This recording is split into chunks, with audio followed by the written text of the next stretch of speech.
Hallo. Einen wunderschönen Abend. Was geht ab? Ich hoffe mal erfolgreich gewesen bei eurem Durchlauf so ein bisschen.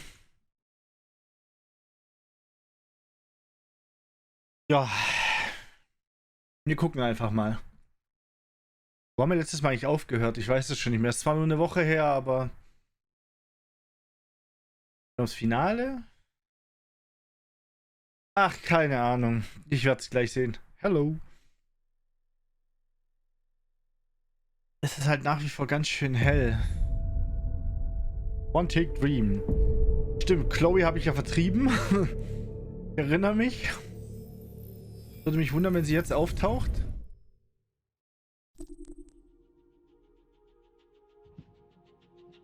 Vermisst du deinen ST200 Hostess-Androiden? Wir haben ein einmaliges Angebot. Eine brandneue Chloe, kostenlos. Bist du interessiert? Ich bin gerade nebenbei am Muffins backen bei dem Wetter. Ja, sorry, aber wenn du bei der Hitze backst, dann kann man dir halt auch nicht helfen. Meine Adresse hast du ja. Will ich die Labertasche zurück? Ja, ich bin mir unschlüssig.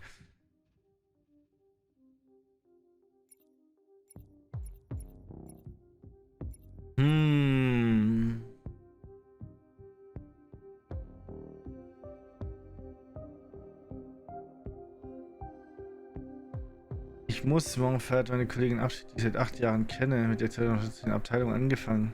Oh, okay. Das ist natürlich Künstlerpech. So, ich brauche jetzt mal eine Antwort von euch. Holen wir sie zurück oder lassen wir es bleiben? Sind wir da... Ich meine, was soll passieren? Das ist aber sehr geil, die Idee. Also...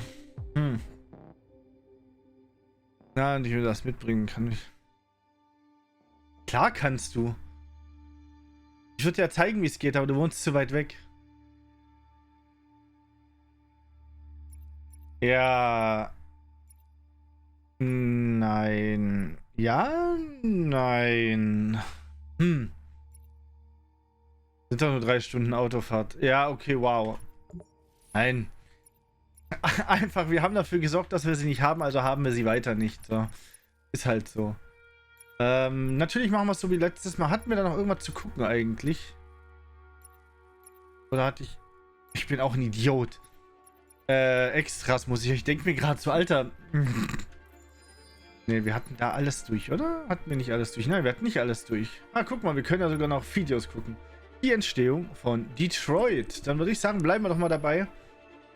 Wo wir die letzten Male angefangen haben und schauen mal, was da abgeht. Detroit Become Human was produced over a period of 4 years. Here in Paris, we have a team of about 180 people. And to that, we need to add also all the outsourcing with our partners in the Philippines, in China, Vietnam, and in India. So when we started working on this story, I had to imagine where Kara was built. And for whatever reason, the city of Detroit came very quickly to my mind because it had already an incredible story by itself with history and themes. So we traveled there with the team and we were really moved by what we saw, and we could really feel the desire to fight and really be born again. And we just continued this curve, this growth, and just imagine what Detroit would be like if the Android industry was, using these huge factories to build androids there. A very strong element in Detroit is that there's a lot of industrial wasteland and a lot of nature too, and for us, the graphic designers, it was an incredible playground. The destroyed zones which we wanted to preserve, we appropriated them to turn into something else. Then in the areas that needed to be rebuilt, we were able to imagine our Detroit of the future. Das ist schon interessant, wie das entsteht von so einem Artwork, ne? But a world of anticipation. If we chose science fiction, we could have imagined flying cars, extraterrestrials, but those things are very far from our current everyday life. Anticipation is more about gleaning from our contemporary reality, the one we know, because Detroit is set in 2038, and 2038 is tomorrow. The difficulty we had was sticking to reality. That is to say, technology becoming more and more invisible, a lot more elegant, and at the same time, making it visual. So all the computer equipment, autonomous cars, we simply had to invent.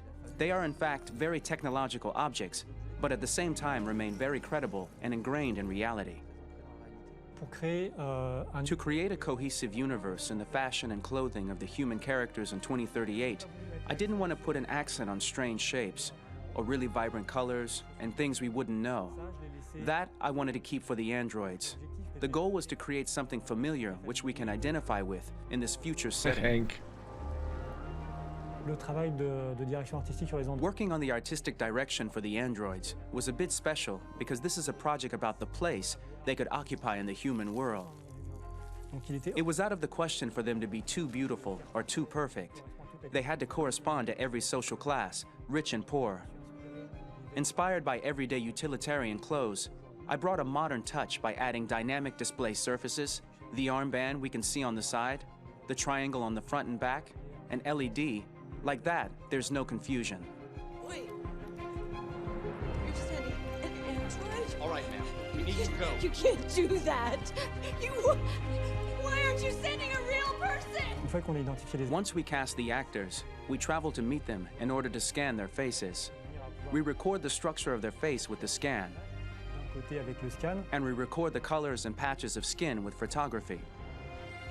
Once we have this information, we will use this as a basis for modeling and creating the characters. The artist will make it more realistic, but will also enrich it. He will propose ideas which we will develop together. Finally, we will have a character with character who corresponds to the project and the world. When the actors come to Quantic Dream, we show them the design, what their image will be, and what they will look like in the game. This extra information gives them another dimension and color to connect with emotionally. It helps them think about how to play their character. Your mission. That's all you care about, huh?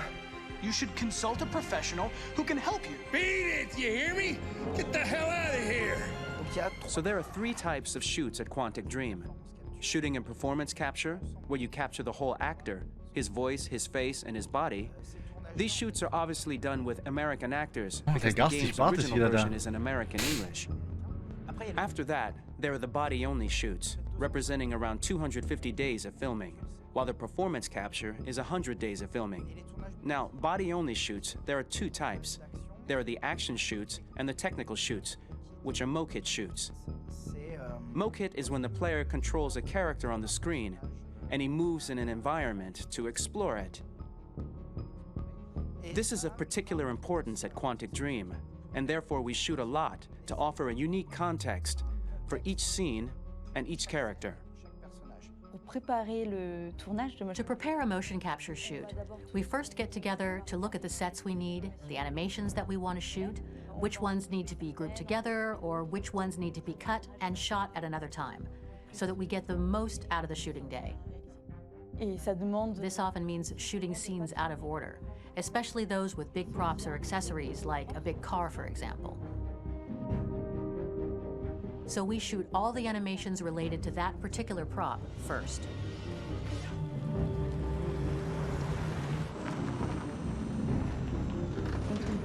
The biggest challenge for the mocap team was shooting a Spider-Man mokit. We had to build a wall and attach an actor to a harness with cables so we could pull him up and render him climbing. The shooting on this game total took about, I would say, more than a year, maybe 1 and 2 years, with about 300 actors on set. So I would say it's quite a massive production. But so much happened on this set between the stunts and the shootings with a little girl and all these great actors that we had. It was really a very, very memorable Ich stelle mir das echt schwer for vor. the team and for myself. Today, Detroit has over 37,000 animations. When we retrieve the motion capture data, it's just a cloud of points, which represent all the markers worn Ich by mag the die actors. Ruhe. From this cloud of points, we have a phase called retargeting, which gives us a skeleton. The skeleton will be applied to the characters of the game. There is still work to be done, but this gives us the main movements. Since we are working on something very realistic, we must recognize the actor and also Freie hat eben recover über all Muffins the geredet, emotions he diese Back. expresses in his performance. Kam mir kein Feedback, dann habe ich halt. We use a Nö. system of facts, an identity card for each actor. We make the actor do a whole range of facial expressions. Then we recover all the expressions and paste the animations on a puppet that Jan has prepared. I then recover and refine these poses. I might stretch the lip, reinflate a cheek, tiny details that make the finished product really capture the actor. Because of the nature of our mocap system today, when we receive the animations, we're missing eye movements, and so the character has that dead look. He really has no eyes, so then it's a big part of the work for the animators to find the regard of the actor in relation to his position, in relation to the body, etc. It was crazy when I saw the newest model for Kara, because they've been working on it and working on it, and this was the first time I literally jumped in my seat. It not only looked so much like me, it was the fact that it looked so lifelike. It wasn't that it looked just like it was a camera, it was something else, you know, but it looked alive. It's exciting, and it's kind of terrifying.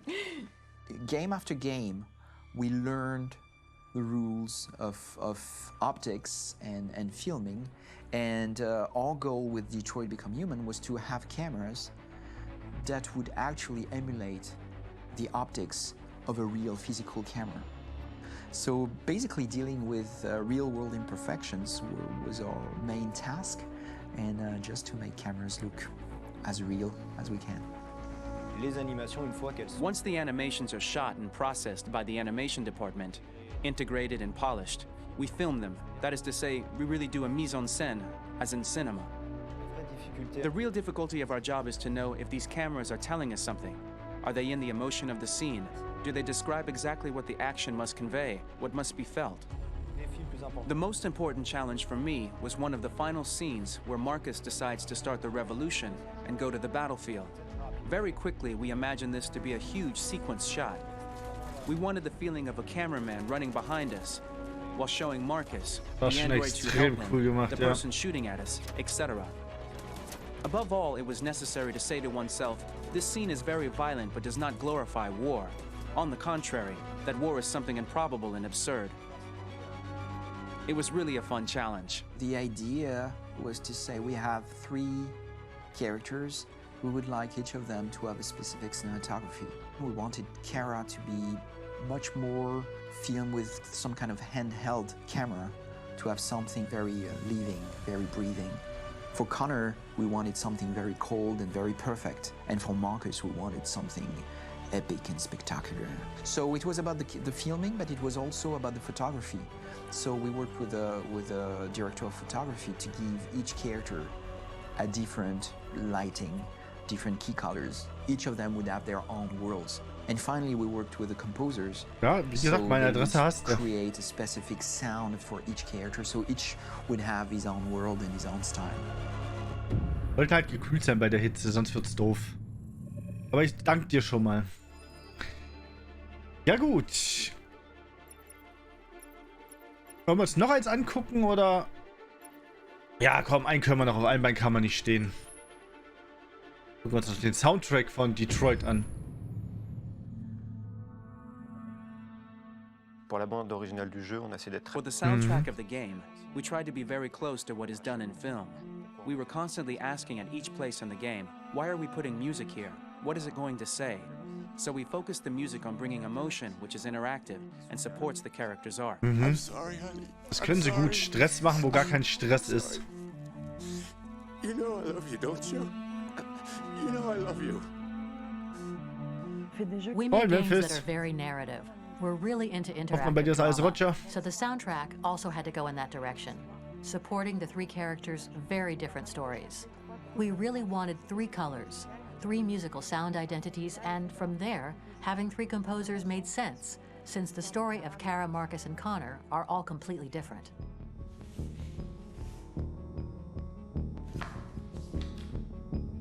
You recognize him? It's Carlos Ortiz. For Connor, we wanted a soundtrack that could be okay. very, mechanical, Alles gut. esque somehow. For Kara, we wanted a soundtrack that would be very moving and emotional. It was about the quest for identity, but it was also a journey about love and empathy. And for Marcus, we wanted something epic, something that would really represent the grand Ja, heute ist aspect elendig of his warm. past. Ich And habe we mir were also überlegt, very ob die Cam fortunate to weglasse, find aber three Ventilator rockt. incredibly talented composers, and working with them has been 30,9 im Wohnzimmer ist schon hart. Ich habe jetzt hier gerade 27,8. Warte, ist das noch heißer. My name's Philip Shepherd, and I'm a composer and a cellist and a producer. And today we're at Abbey Road Studio One, which is my favourite studio in the world. And today we're recording the soundtrack for Kara from Become Human.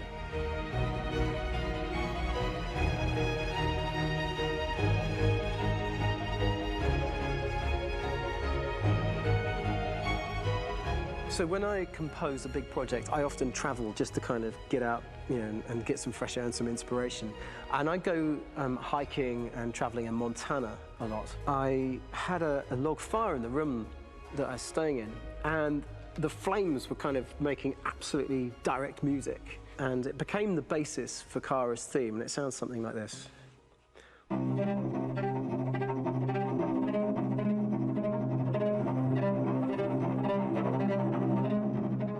Now, over the top of that, I found a little Warum soll es noch wärmer werden? Bei uns hat es ab Mittag regnen. Keine Klimaanlage. Oh, das ist natürlich fies auf Arbeit, ja. Ventilatoren. Wir haben 90% Regenrisiko ab morgen Mittag. Mal schauen, was es wird. We're going to pull through this, Alice. As long as we're together, nothing can hurt us.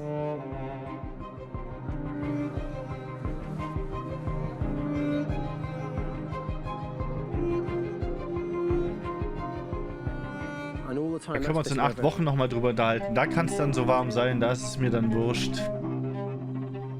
So it kind of works in lots of levels, and in fact every single theme in the score has one of those elements built into it, and it becomes bei uns mit ziemlich 90% halt Gewitter.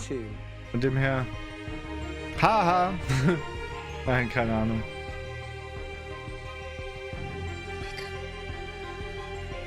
Wake up.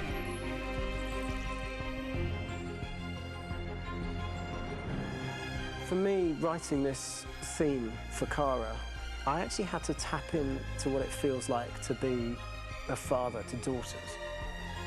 I really had to tap into everything I feel about my daughters and thinking, well, if I had to write music for them and that sense of trying to protect them but also give them the freedom, that's totally where it came from. Because each composer has been given the sort of narrative responsibility for very different characters, I haven't had to sort of go into other styles. I can actually be very loyal to this particular character and sort of hopefully encapsulate her. But it means also I've suddenly become very connected to this character. And if for some reason it goes to game over early, I'm getting mortified, you know? They're over there! Starting a new project for me personally, it's always finding the right tone, finding the right color, I like to call it. For me, it's finding that right texture that actually sits against picture really well. One of the biggest things is I created custom instruments for Connor. Ah ja. I pulled out all my vintage synthesizers. Ich meine Wäsche aufhängen, aber okay. To be able to capture this robotic person, if you will. My approach to all of these custom instruments is that I hear the sound in my head. And either I could just come into the piano and just be like, all right, so I'm gonna just get on the computer and just create it. I rather be able to play these instruments physically. Oh, that's nice. You can do that. Okay.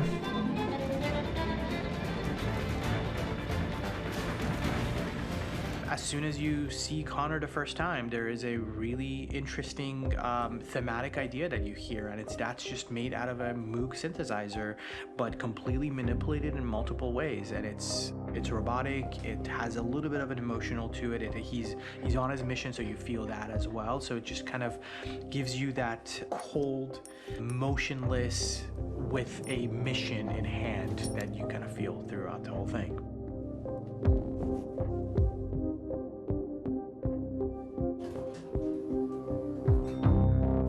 because the music evolved, one of the things that I was very weary and I was very kind of focused on was the way that the music has to evolve. So my idea behind it was that Connor is a singular android that could at any point become a deviant or could actually stay as an android. So I created a more or less an Connor theme, and then I was able to just manipulate it in different aspects of it. Is everything okay, Lieutenant? Chris was on patrol last night. He was attacked by a bunch of deviants. I'm a human being writing for a robot, and throughout Connor's journey, he meets someone, he meets a partner. So how do you deal with a robot feeling? And I've met a partner that I'm gonna work with, or all of a sudden he sees a dead body. Does this robot have an imagination? Does this robot have a feeling? And if yes, how do you translate that into non-emotional music? So it basically at any point I was just like, I can't do this, and then I just do it. Property was damaged and fires continued to rage in several major districts across the city. Some people are asking, have androids become a threat to our security? When I first started really digging in on Marcus, the one thing that I really tried to capture was the transformation process. You know, Marcus is this android that evolves over the course of the game and really goes from kind of figuring out that he's more than just an android. You know, he's starting to develop kind of a human soul in a way. Recht hat er, ja. Try to imagine something that doesn't exist, something you've never seen. Now concentrate on how it makes you feel and let your hand drift across the canvas. The other side of Marcus that I really latched onto was that he almost became a savior for a lot of the other androids in the game. So when I started developing the theme for Marcus, I really made it like a church hymn. Oh, the Berlin Orchestra. Okay. I wanted it to be very simple. I wanted to make it a chordal melody. I really wanted to make it almost like a Bach hymn. The tough thing with that is it had to be recognizable. If I made it too complex from a harmonic standpoint, it would be hard, I think, for people to kind of pick it out and recognize it.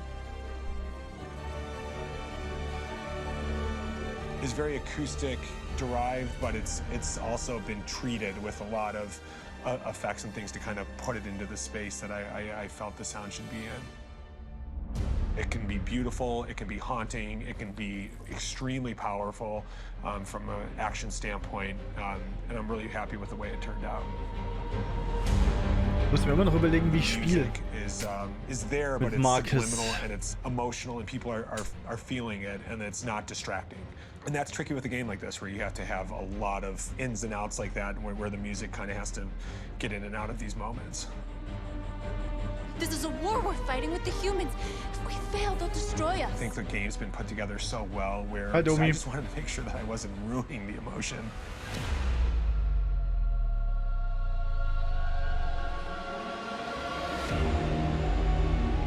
I gotta be honest, when we first started on this path, I said, oh man, this could be pretty messy, you know? I mean, it could feel disconnected, but I mean, it's amazing how they really guided us and got us to really kind of all be in the same world, but at the same time feeling completely different. So it's really gonna stand out and kind of be one of those games where people are really gonna notice the music and kind of how it was crafted and, you know, and all the hard work that went into being able to pull it off in a graceful way.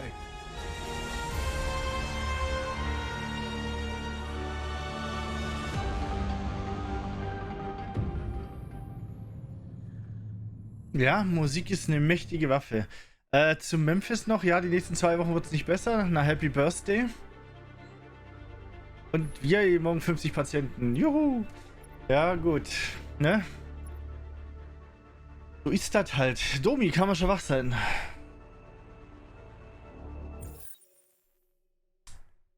Also Connor habe ich ja letztes Mal schon mehr oder weniger beschlossen, dass wir den jetzt, wenn es möglich ist, jedes Mal verrecken lassen. Vielleicht. Weiß aber echt noch nicht, wie ich mit Jericho dann nachher umgehe, mit Marcus.